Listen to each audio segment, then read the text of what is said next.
Григорий Ефимович Распутин 1871 онд Сибирьт төржээ. Тэндээ амьдралынхаа эхний 30 жилийг өнгөрүүлсэн. Распутин ямар ч боловсралгүй, мэргэжилгүй идэж Тюмень болон Тобольскотуудын хооронд орших Покровской тосгонд шидэт хүчийг агуулсан хүн гэж нэрлэгдэж ирсэн юм. Распутин гэрлэж 3 хүүхэдтэй хэрнээ завха гэдгээрээ алдартай байжээ.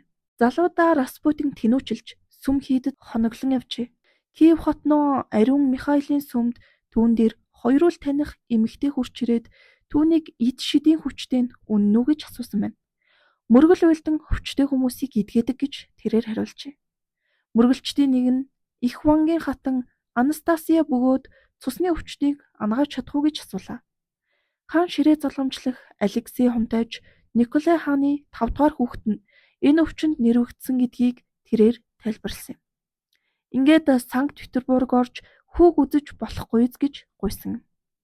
Распутныг Оросын нийслэлд хүрлцэн ирэхэд хааны ордныхон муухай үнэртэй өвгөнийг яах учраа мэдэхгүйсэн гэдэг. Түүний сам гэдгийг мэдэхгүй ус ширэлцэн сахал бохир хуруу хумс зэрэг нь ордныхны жигшил зэвүүцлийг зүйсээр төрүүлнэ. Гэвч бага насны хаан ширээ залгамжлагчийн эрүүл мэндийн төлөө сэтгэл зовсон байдал нь давмгайлж муухай өвгөнийг хүүрүү арга буюу артуулжээ. Бяцхан хүүг өвгөн төрөл бүрийн өв сургамлаар эмчилж дараа нь духан дээр нь гараа тавиад мөргөлүүлдэнэ. Үнэхээр хүүгийн эрүүл мэнд эрс сайжирч эхэлжээ. Түүний биеийн сайжирч байгаа нь илт харагдаж байлаа. Хүүгийн ээж хатан хаан Александра Федоровна ариун хүнд зүгээр нэг талархаа зогсохгүй. Түүний нөлөөнд авсан юм. Үүнээс хойш Распутин түүний нүдэнд асар нэр хүндтэй хүн болон хувирч хааны гэр бүлд нөлөөлөх байдал нь эрс нэмэгджээ. Дараачийн 10 жилийн дотор Распутин нэг ёсондоо титэмгүй Орос орны хаан болон хувирсан юм. Өндөр албан тушаал, цол хэрэгэмтэй язгууртнууд ч хүртэл түүнээс байна. Ёс суртахууны талаарх их сонин төсөөлөлтөй хэдий ч Распутин хааны ордонд ихээхэн өндөр байр суурийг эзэлж эхэлсэн юм. Хувийн амьдрал болон уйлдал болгоно энэ ариун хүн үнэхээр сонин зарчмаар илэрхийлнэ.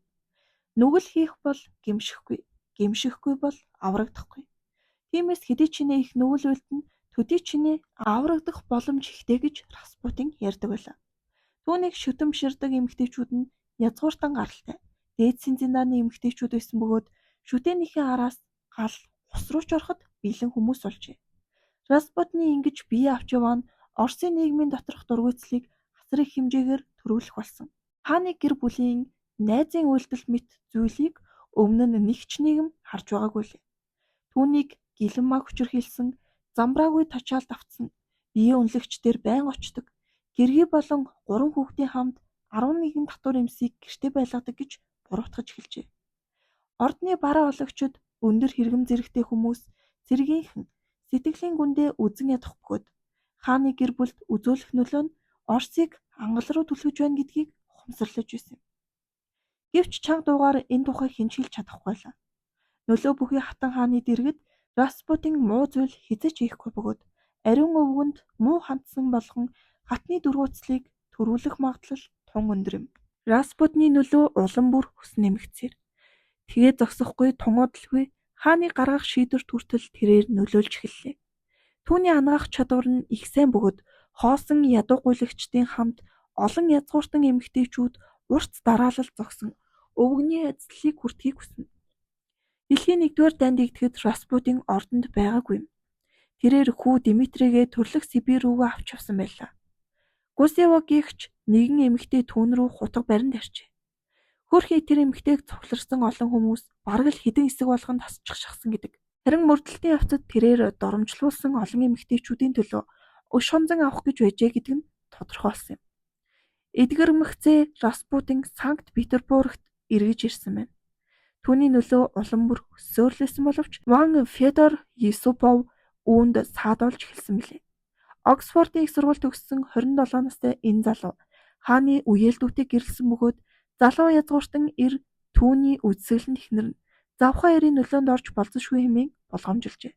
Түүнээс гадна хаан болон хатанд Распутины үзүүлэх нөлөө гэмт хэрэг гэж үзэх агаад германчуудтай явуулсан дайны үеэр өвгөн тэдний талыг илт баримталж байлаа.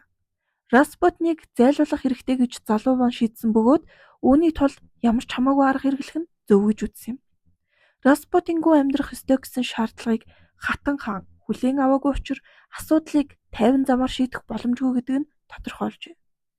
Ван Исуповын толгойлсон хувилдагчид аллах уйлдах шийдвэр гаргахаас өөр замгүй болсон юм. Энэ бодлогыг хэрэгжүүлэхэд хааны үеэл дүү Дмитрий Павлович, алдарт эмч Станислав Лазоверт барууны чиглэлийн улс төрч, төрийн думын депутат, хаан ширээний төлөө тэмцэгч Владимир Пуришкевич нар хэрэгжүүлэх шийдвэр гаргалаа. 1916 оны 12 дугаар сарын 17-нд Ван Исупов зул сарын үдшилгийг гэртээ зохион байгуулсан бөгөөд Распутиныг урьлаа. Лазоверт эмч их хэмжээний цианидтай калий олсон бөгөөд Распутины дуртай амтсанд шингээсэн байна. Хүчтэй хорийг Модера дарсанд ч уусгалаа. Распутин нилээд өлссөн бололтой тэр даруйдаал жигнэмэг рүү дайрчээ. Өвгөн хордуулсан дарснаас жуулаа. Гэтэл юу ч болохгүй байгааг Исупов болон түүний зочид гайхшран харж байлаа. Цадсан зочин арай л хийж ширээний араас босоод бүжиглэхээр авсан байна. Хэдэн цаг өнгөрсөн боловч Распутин үхэх бодолгүйсэн бололтой. Энэ чөтгөр үнэхээр үхэшгүй мөнхийн гэж үү хэмээн Исупов асуув. Зэрэгэлдэх өрөөнд байсан зааны ясаар хийсэн загалмайраа зочныхоо анхаарлыг хандууллаа. Гоёмсог тэр зүйлийг өвгөн харж эхэлмэгц Ван бууга гаргаж аваад бууджээ. Распутин ч шалнаар онов. Исупов хэрэгэ бүтээлээ гэж бодоод зэрэгэлдэх өрөөнд нуугдаж байсан хамтран зүтгэсэн хүмүүстэй дуулгахаар гарчээ. Алагдсан хүнээ хэвтэж байгаагаар нь олоогүй учраас бүгд ихэд гайхжээ. Харин энэ үед үхлөвч шарх авсан Распутин мөлхсөөр гадагш гарч гүүрний орчим зам руу гарах гэж оролцжээ. Пуришкевич зүхтааж байгаа түүний араас нэхэж очмогцоо бас нэг сум зоож орхилоо. Хувилдагчид Распутины цогцыг дээлэнд оройгоод машины ард талын суудал дээр тавьжээ. Ингээд тэд Невка голын хөлдөж байгаа газарт авчирсан юм. Энд цогцыг хаялаа. Романовын удам угсаа түүнийг үхэх юм бол мөн л мөхөх болно гэж Распутин нэг бус удаа мэдэгдэж иржээ.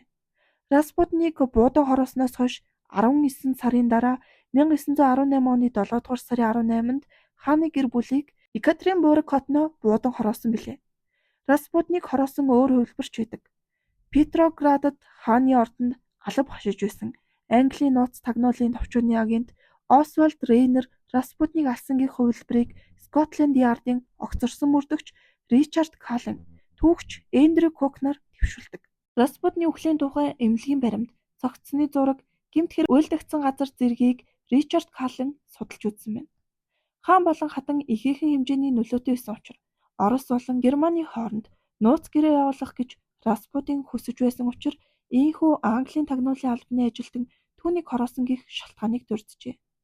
Хэрв ийм зүйл болсон бол 350 мянган герман цэрэг баруун талын фронт руу шилжих байсан бөгөөд үүнийг холбоотнууд яагаад ч зөвшөөрөхгүй байсан юм. Духных нь хавьд байх нүх англичуудын анхаарлыг татсан бөгөөд тэр нүх нь Распутины цогцыг харуулсан гэрэл зураг дээр тодорхой харагддаг гин. Тэрхүү үхлийн сумыг мэрэгжлийн хүн гүйцэтгэсэн бөгөөд их ойрын зайнаас гүйцэтгэсэн бололтой.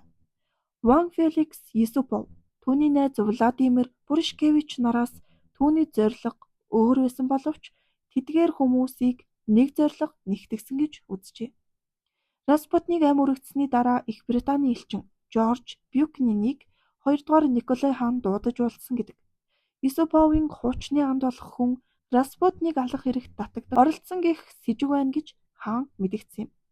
Дипломатч үүнийг эсэргүүцсэн бөгөөд тэрээр аллахын нарийн ширийн зүйл мэдэхгүй улмаас ингэсэн юм. Гэхдээ хааны дэвшүүлсэн сэжиг нь бидний нотлохоо үнэн болохыг гэрчилнэ гэж түүхч ярьж байсан байна. Рейнер харин хизээч аллагад оролцсон хэмээн ярьж байгаагүй юм.